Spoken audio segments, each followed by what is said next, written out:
Ian, we've announced the signing of Jamie Ellis this week. What do you think he can bring to the squad? Well, obviously Jamie was signed for 2013, and that was probably our main agenda, was to bring him in 2013. But obviously with the departure of Ryan, we had to come up with a halfback. We're really excited about Jamie. Long term, first of all, was to improve our kicking game. You know, it's well documented. We haven't had a great kicking game all season. It's been inconsistent. So that would be, you know, really important for us, and I think we'll see that on Sunday. On the other part of it too, he's probably a player that, you know, what I call very much an Australian halfback. They always said Andrew Johns has got a big arse. Jamie's got a little bit of a big arse, but he uses it to his advantage, the way he runs the ball to the defensive line. He really takes the line on. He's got very good organisational skills. He's a very good goal kicker. That'll be very helpful for us with Kirk Dixon being out. But, you know, I think everyone's got to be patient with him. You know, he's been playing regularly with Super League, with Hull, but he's only been playing short minutes. And the short minutes are reflected. They've been bringing him off the bench. So he's a little bit off the pace there in regard to minutes and obviously timing.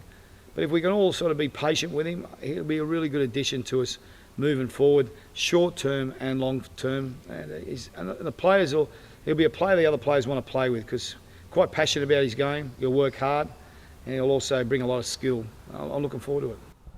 We've also announced the signing of Jordan Tansey for next year. Are you hoping you can get the same format showed at Leeds and Hull? Look, Jordan Tansey's a really interesting project. You know, Jordan Tansey, if you look at his CV, he went to come through Leeds, played with them, and he then went to the Sydney Roosters. And then if you look at the Sydney Roosters, you're saying to yourself straight away, how many youngsters in the English Super League would be recruited by NRL clubs? He got homesick, come back to Hull, and his probably preparation didn't reflect his ability. He went to Crusaders, they folded. No one jumped in for Jordan. If you ask anyone, you know, about Jordan, they talk about his skill and his ability and what he can bring to the rugby league arena. Unfortunately for Jordan, he didn't back that up with his preparation and a little bit of disrespect for his skill off the field. We've had some great liaison with the RFL. When I got the job, Emma Rosenwald from the RFL rang me up. They'd had him on some courses and trying to help him, which is part of welfare now, and Emma's very at a high priority with her to help players with that. We decided not to take the chance for this season. We wanted to see how he developed as a person during the year.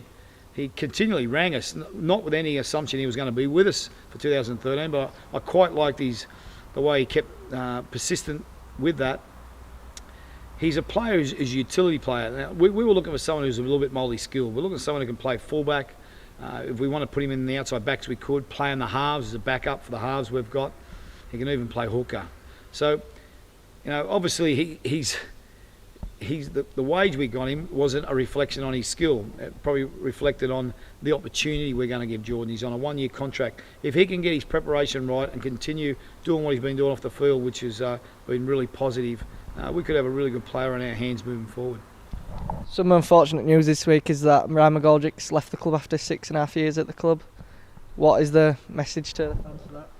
Oh, look, Ryan's been obviously, I've only been here a short period, and I found him, good to work with, a decent person. I found also that, he's enjoyed his time at Castleford. But look, we explained to him there was no role for him for 2013 in our budget and in our team moving forwards. We also explained to him that, this would be his last season with the Castleford Tigers. He approached the CEO on Tuesday night and asked could he get a release. I was asked the question, and look, I don't want to stand in the road of someone who may be able to stay in Super League in coming seasons. So obviously that's the reason he left. He's a player that he was well liked. I spoke to Ryan yesterday. I'd probably expect him to be here on Sunday watching the game. That everyone's left on amicable terms. There's no hidden. He's done nothing wrong. We've done nothing wrong. It's basically an opportunity to further his career, hopefully in Super League. With the recent signings, could the Castleford fans expect any more in the coming weeks? Oh yeah, well, I'll definitely want to sign a couple more players for next year. That will definitely be the case. Obviously we signed Jake Webster and Michael Shenton, 2 international centres. I've got to look at a replacement for Nick Youngquist. I'm very well down the track on that at the moment. A player from overseas. Obviously we've bought Jordan as a backup utility player. Jamie as a halfback, Lee Gilmore as an experienced back rower. help us defensively. We're still looking at a couple more forwards. So, we definitely don't want to pull up stakes at the moment. Obviously, with someone like Ryan leaving, the question's asked, where we're moving forward. But we are signing players, and we do have a lot of players out at the moment. And we've moved a long way in our physio this year. We've moved a long way in regard to, the players' bodies need a lot of work in the off season, and to get through games and sessions. We found we're on top of that. We're getting a lot of impact injuries. Let's say Johnny Walker broke his hand in a game on Monday night. Darryl Clark did his knee. Joe Arundel needed a shoulder reconstruction. Kirk Dixon. We can keep going through a few players there that are out for the season. Puts a little bit of a drain on our resources at the moment, because one of our good young kids that we're bringing full time with us next year, he was going to come in for the rest of the year. Daniel Fleming, a big young front rower, hurt himself playing for Batley on the weekend. He'll need a knee reconstruction. So, we're a little bit thin at the moment with our depth, but hopefully we don't pick up too much. We can get through the rest of the year.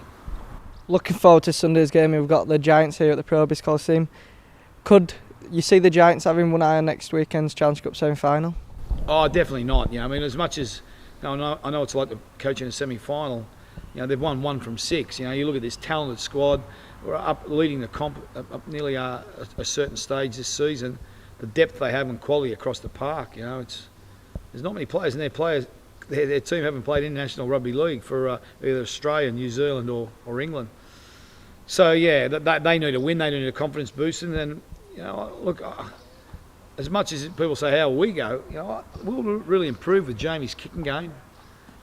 We've got a couple of players out. Brett Ferris will probably be out with a hamstring. He took it into the game. Obviously, we were short in the halves, and we played him. But there's certain things we've spoken about in their game. There's certain things. If we see, our biggest problem is our completion rate. We probably have got the lowest in Super League. And our errors come from just simple ones. Players in contact, player dropping a ball from a pass, and if you're talking rugby league, you want to get your sets of 6. You want to get a 75% completion rate. Now, we had a 30% completion rate in our second half. Only completed 5 sets. So it's very hard defensively to maintain and not concede, and also your energy levels. You give up field position, so you don't get a chance to much attack with the ball. And obviously on the back end of a kicking game. So if we can improve our completion rate here on the weekend, we'll improve our kicking game. I'm sure of that. I definitely know we'll do that. We'll be right in this game, because that's what we need. For us to work on what we believe a team may have a weakness or where they might be vulnerable, we need the ball to do that. So that's pretty important on Sunday.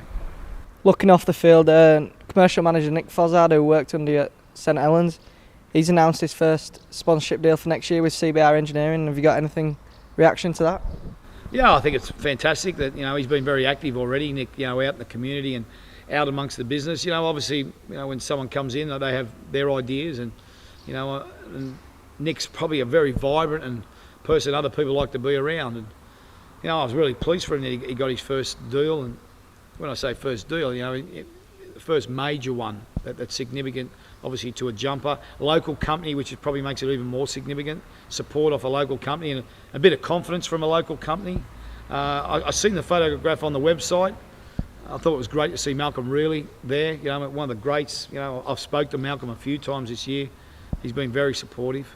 So I thought it was a great synergy there. Good local supporter and sponsor, former player in Nick, who's a bit of a character of the game, and Malcolm really a legend of the club. I thought it was good.